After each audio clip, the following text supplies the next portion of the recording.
to post videos, of course, but it obviously won't be from here. Now, this is a video that I couldn't help but make just because of how pertinent it is to know what's going on with Julian Assange and WikiLeaks right now, seeing as they're connected to Mueller's investigation, which also ties into the Clinton investigation. Now, a little bit of quick background on this story. Julian Assange started WikiLeaks in 2006, but didn't really gain a lot of attention until 2010 when he released a series of leaks provided by Chelsea Manning.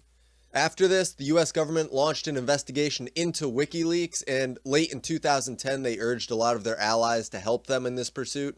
And it was soon after that Sweden issued an international arrest warrant for Julian Assange for sexual assault and rape, which Assange has denied endlessly. And Assange even said that he'd just be extradited from Sweden to the US to face charges for his perceived role in releasing US government secrets.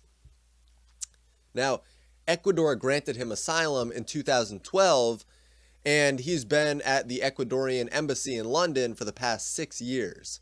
It's also worth noting that last May, Sweden dropped the rape and assault charges against Julian Assange. Now, when Assange was in the UK, he turned himself over to authorities back in 2010, and then he got released on bail. But this came after he found out that he wasn't able to prevent extradition proceedings. So he then breached his bail and absconded to avoid the imminent extradition.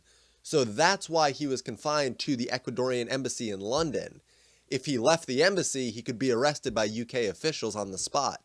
But now, despite all of the help that Assange has given to the US citizens and just citizens of the world, specifically in the US, for making our government, our spy agencies, and our foreign policy far more transparent, Ecuador will imminently withdraw asylum for Julian Assange and hand him over to the UK. On Friday, Ecuador's president traveled to London for the 2018 Global Disability Summit, but it was really just to talk with British officials to finalize Ecuador's withdrawal of asylum protection for Julian Assange. And the change in heart from Ecuador comes largely because of the change in the administration in the country. I mean, the new president, Lenin Moreno, views Assange as more of a burden that he's inherited than anything. And Moreno also met with Spanish officials in Madrid who were upset about Assange's denunciation of human rights abuses committed by the Spanish central government against those marching for Catalonian independence. In fact, when Assange had his internet cut out in, I believe it was March, it was primarily to get him to stop tweeting about the Catalonian protesters. Now, the previous Ecuadorian president had said that the new administration has brought Ecuador back to being highly subservient and submissive towards Western governments. So when any Western country pressures Ecuador to kick out Julian Assange, it's fair to speculate that they're pulling the strings here behind the scenes. Not to mention that Trump and his officials haven't exactly been welcoming to Assange. In fact, there's almost no chance that Moreno will obtain a guarantee from the UK to not extradite Assange to the US, where the US administration would prosecute Assange, supposedly. I mean, Mueller's team has a desire to get hold of Assange and figure out who released the DNC, Clinton, Podesta emails, and the CIA wants to get a hold of him for releasing CIA documents. But Trump, I think from the start it's clear that Assange was a major factor in getting Trump elected by destroying Hillary's favorability through her emails, at least to the people who would be receptive to a leak that damaging. And granted, Hillary kind of destroyed her own favorability, but, that's another issue. And it's also clear that WikiLeaks has never released anything since 2006. They haven't released anything, faked or fabricated. So I have my doubts about what Trump will do with Assange or what Mueller will do, but what Mueller will do, I really can't say. And what other prosecutors would do, I can't really speak to that. But Trump can pardon him if he comes to the US. I mean, if Assange stays at the Ecuadorian embassy until the next administration comes in after Trump, hopefully in 2024, then there's no guarantee. And, I'd say that it's rather unlikely that that administration then would be as willing to pardon Assange as we have reason to believe Trump is. And here's another thing to consider. Trump can't support Assange right now. He can't say that he supports Assange. He can't say it. Otherwise, the swamp in the UK will never release him to the US, and the US media would of course be all over Trump for that, just like they are for everything. And the UK would go on to prosecute Assange for skipping bail, and then Trump won't be able to get a hold of him for what I think would turn out to be a positive thing for Assange. Now, Assange faces 3 months in prison and a fine for failing to comply with bail conditions, but his lawyer argues Assange already served the prison sentence that would go along with those charges. And it's also clear why Assange had a fear of being extradited to the US under Obama. He had to release the Hillary, Podesta, DNC documents, and Obama was eager to prosecute Assange, but they concluded there was no way to do that without also prosecuting the newspapers that released his findings. It would create a precedent that would enable criminal prosecutions of media outlets in the future.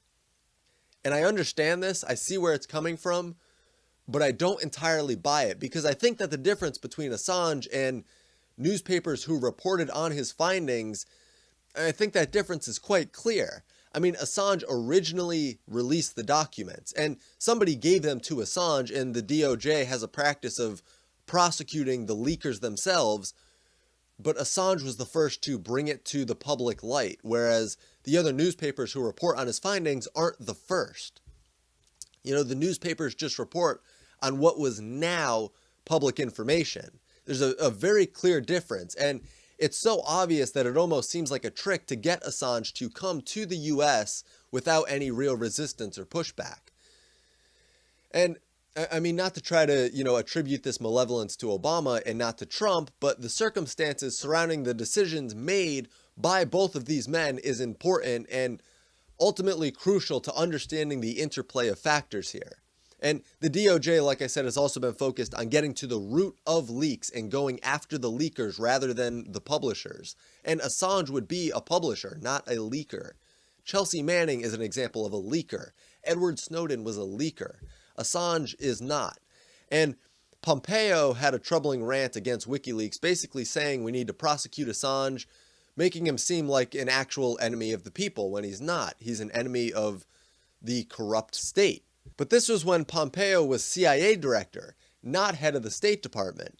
But if he was sympathetic towards Assange as a CIA director, first, that looks really bad when WikiLeaks released documents on the CIA, but second, it would also mean that there would be a lot more pushback to confirm Pompeo if he's sympathetic towards someone who released secret government documents and the emails of Trump's political opponent in the 2016 election.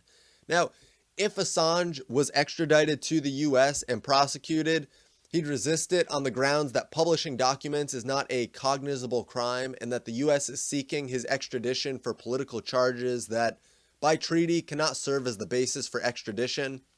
But even if extradition is the route that they go down, it could take 1 to 3 years, and it would probably be spent in prison since the UK wouldn't release Assange on bail after what happened last time. So, best case scenario, Assange spends another year in prison, despite spending roughly a decade in prison without being charged with any crime.